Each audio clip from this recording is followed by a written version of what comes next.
This is not your average cookie. Literally everything you want in this crazy cookie concoction. A little bit of sweet, a little bit of salty, a little bit of crispy, a little bit of ooey. It's so good.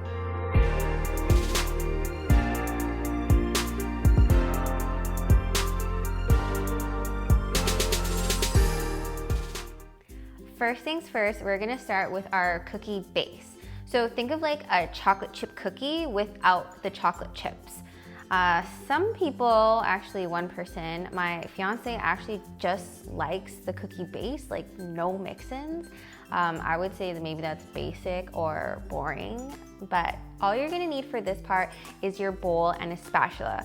We're gonna try avoiding using a stand mixer as much as possible. That way you can really get the kids involved, and not everybody has a stand mixer. Using our spatula, we're gonna cream together our butter, sugar, and eggs, and then we're gonna sift our dry ingredients right into the bowl and mix those in as well. By using just a spatula, we're not gonna over mix it and incorporate too much air, which might happen with a stand mixer. This way, we don't end up with a cakey, fluffy cookie, but instead like a crispy edge, chewy center cookie.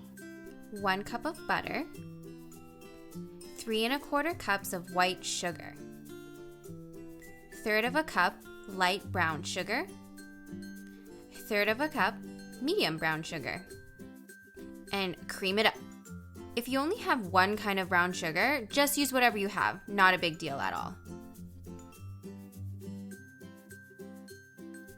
Once things are looking more combined, it's time to add your 2 large eggs.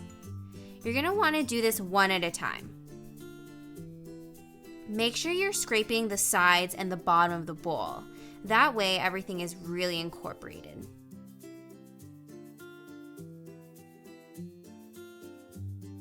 Now we're going to sift all our dry ingredients directly into the bowl. 2 cups of all-purpose flour, 3/4 of a teaspoon baking soda, and 1/2 teaspoon of salt.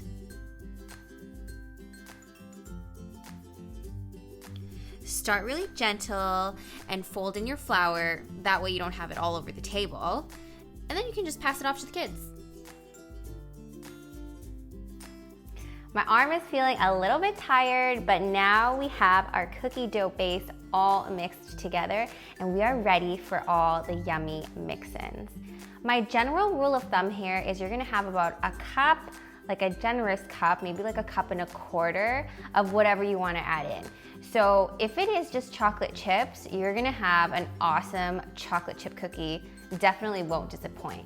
But we're gonna get a little bit crazy and add some of my absolute favorite things. So first, we have rainbow sprinkles. Tim Hortons Vanilla Dip Sprinkle Donut is my absolute favorite go-to, even though it's kind of basic. Second thing we're gonna do, we're gonna add some crushed up Oreo cookies. Also one of my favorite things. I actually have a small problem with Oreo cookies. Then we have some chopped up Hershey's cookies and cream eggies. I also have a problem with these. And then we're gonna do the classic chocolate chip. We actually buy these in a massive bag from Costco. My mom and I definitely drink that Costco Kool-Aid.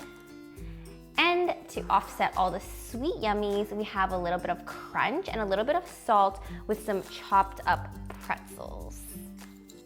A fun thing you can definitely do with the family is put your ingredients inside a Ziploc bag and then have the kids go at it with like a rolling pin or something. I like to chop everything up so they're kind of similar to our chocolate chip size, but it doesn't have to be uniform, so they can have at it.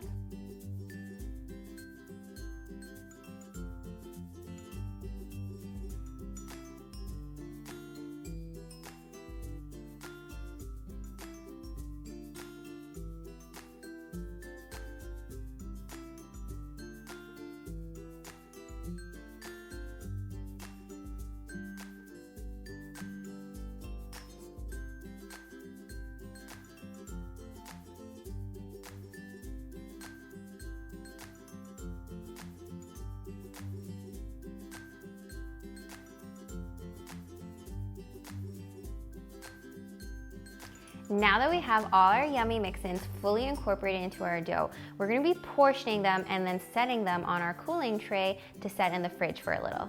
Make sure you guys de-bling for this step. I'm using an ice cream scoop.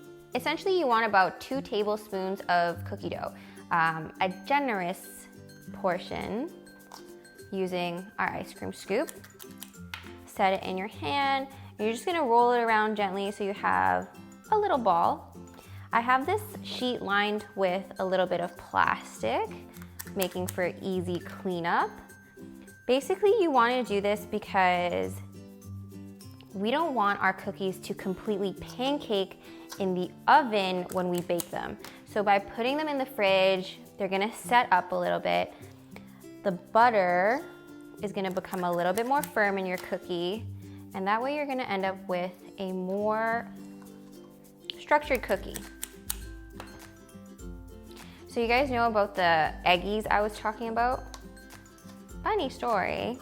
Those are actually special edition cookies and cream eggies that you can only get during Easter. And when they first came out with them, I admit I had a problem and I went hard buying them. I looked all over the city. I had my friends look for them.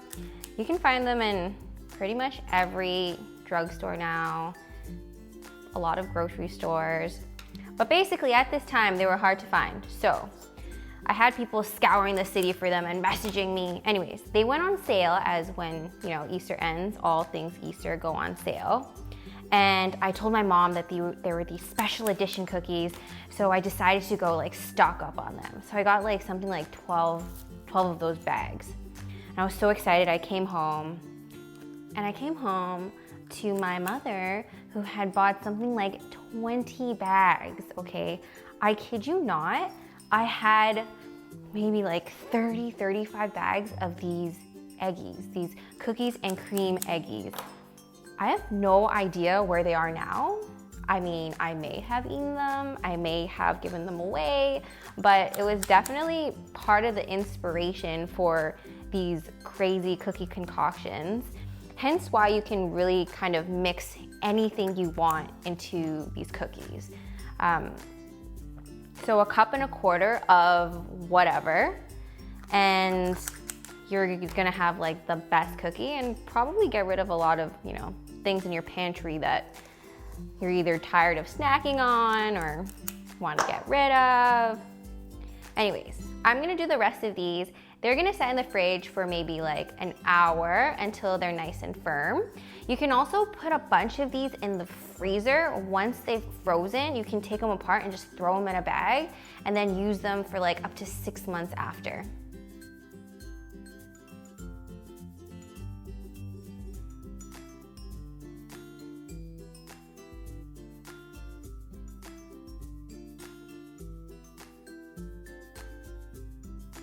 It's been about 1.5 hours and our cookies are nice and firm. That way, when we put them in the oven, we're not gonna end up with pancake cookies. We're gonna end up with a nice uniform shaped cookie. We're baking 12, right? We're only gonna bake 12 today, and then we'll pop the rest in the freezer so that we can pull them out and do freshly baked cookies for another day. Make sure you guys are spacing your cookies well enough apart that you don't have kissing cookies.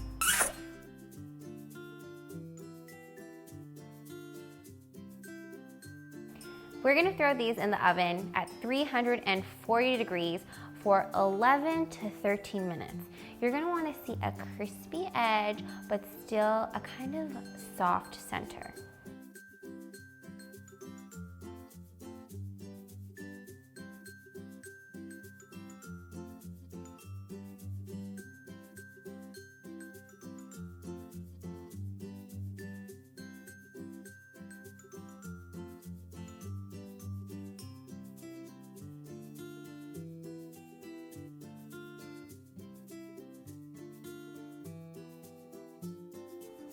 So the cookies have been cooling for about 10 to 15 minutes. You just want them cool enough so that they're not falling apart when you pick them up.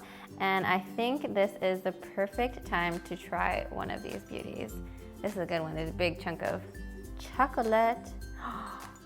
Oh my gosh, so they're definitely still soft in the center, crispy around the edges. This is exactly how I like my cookie. Ah.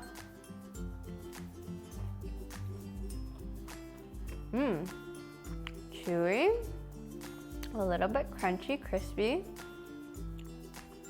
You get the hit of the pretzel salt, sweetness of the chocolate, the kind of crispy of like that candy coating on those eggies. This is the crazy cookie concoction.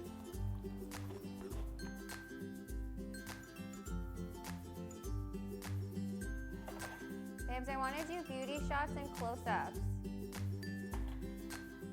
Babes? Okay. Don't forget to like, comment, subscribe, and eat cookies. I am the Bake Boss.